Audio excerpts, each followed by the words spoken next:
யாத்திராகமம் 6ஆம் அதிகாரம். அப்பொழுது கர்த்தர் மோசேயை நோக்கி, நான் பார்வோனுக்கு செய்வதை இப்பொழுது காண்பாய். பலத்த கையை கண்டு அவர்களை போகவிட்டு, பலத்த கையை கண்டு அவர்களை தன் தேசத்திலிருந்து துரத்தி விடுவான் என்றார். மேலும் தேவன் மோசேயை நோக்கி, நான் யெகோவா, சர்வ வல்லமையுள்ள தேவன் என்னும் நாமத்தினால் நான் ஆபிரகாமுக்கும் ஈசாக்குக்கும் யாக்கோபுக்கும் தரிசனமானேன். ஆனாலும் யெகோவா என்னும் என் நாமத்தினால் நான் அவர்களுக்கு அறியப்படவில்லை. அவர்கள் பரதேசிகளாய் தங்கின தேசமாகிய கானான் தேசத்தை அவர்களுக்கு கொடுப்பேன் என்று நான் அவர்களோடு என் உடன்படிக்கையையும் ஏற்படுத்தியிருக்கிறேன். எகிப்தியர் அடிமை கொள்ளுகிற இஸ்ரவேல் புத்திரரின் பெருமூச்சையும் நான் கேட்டு என் உடன்படிக்கையை நினைத்தேன்.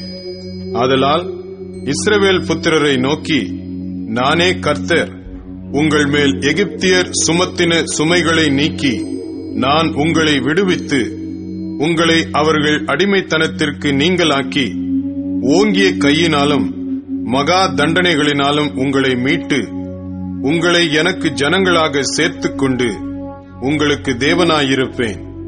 உங்கள் மேல் எகிப்தியர் சுமத்தின சுமைகளை நீக்கி உங்களை விடுவிக்கிற உங்கள் தேவனாகிய கர்த்தர் நான் என்று அறிவீர்கள். ஆபிரகாமுக்கும் ஈசாக்குக்கும் யாக்கோபுக்கும் கொடுப்பேன் என்று நான் ஆணையிட்ட தேசத்தில் உங்களை கொண்டு போய் அதை உங்களுக்கு சுதந்திரமாக கொடுப்பேன். நான் கர்த்தர் என்று அவர்களுக்கு சொல் என்றார். இந்த பிரகாரமாக மோசே இஸ்ரவேல் புத்திரருக்கு சொன்னான்.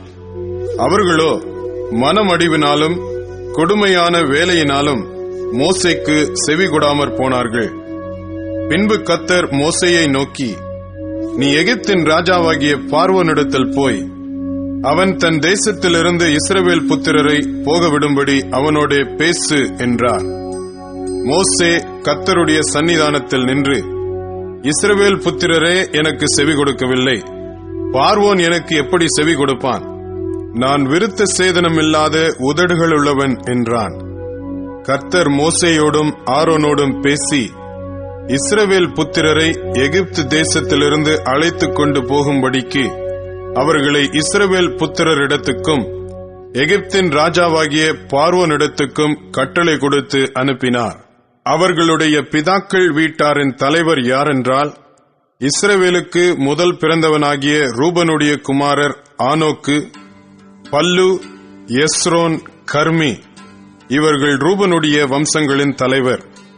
சிமியோனின் குமாரர் எமுவேல், யாமின், ஓகாத், யாகின், சோகார், கானானிய ஸ்திரீயின் குமாரனாகிய சவுல். சிமியோனுடைய வம்சங்களின் தலைவர் இவர்களே. உற்பத்தி கிரமப்படி பிறந்த லேவியின் குமாரருடைய நாமங்களாவன கெர்சோன், கோஹாத், மெராரி என்பவைகள். லேவி 137 வருஷம் உயிரோடு இருந்தான். அவரவர் வம்சங்களின்படி பிறந்த கெர்சோனின் குமாரர் லிப்னி, சிமேயி என்பவர்கள். கோகாத்தின் குமாரர் அம்ராம், இத்சேயார், எப்ரோன், ஊசியேல் என்பவர்கள். கோகாத் 133 வருஷம் உயிரோடு இருந்தான். மெராரியின் குமாரர் மகேலி, மூசி என்பவர்கள். அவரவர் சந்ததியின்படி லேவியினுடைய வம்சங்களின் தலைவர் இவர்களே. அம்ராம் தன் அத்தையாகிய யோகேபாத்தை விவாகம் பண்ணினான். அவள் அவனுக்கு ஆரோனையும் மோசேயையும் பெற்றாள். அம்ராம் 137 வருஷம் உயிரோடு இருந்தான். இத்சேயாரின் குமாரர் கோராகு, நெப்பேக், சித்ரி என்பவர்கள். ஊசியேலின் குமாரர் மீசவேல், எல்சாபான், சித்ரி என்பவர்கள். ஆரோன் அம்மினதாவின் குமாரத்தியும் நகசோனின் சகோதரியுமாகிய எலிசபாளை விவாகம் பண்ணினான். இவள் அவனுக்கு நாதாபையும் அபியூவையும் எலேயாசாரையும் இத்தாமாரையும் பெற்றாள். கோராகின் குமாரர் ஆசீர், எல்கானா, அபியாசாப் என்பவர்கள். கோராகியரின் வம்சத் தலைவர் இவர்களே. ஆரோனின் குமாரனாகிய எலேயாசார் பூத்தியேலுடைய குமாரத்திகளில் ஒருத்தியை விவாகம் பண்ணினான். அவள் அவனுக்கு பினேகாசை பெற்றாள்.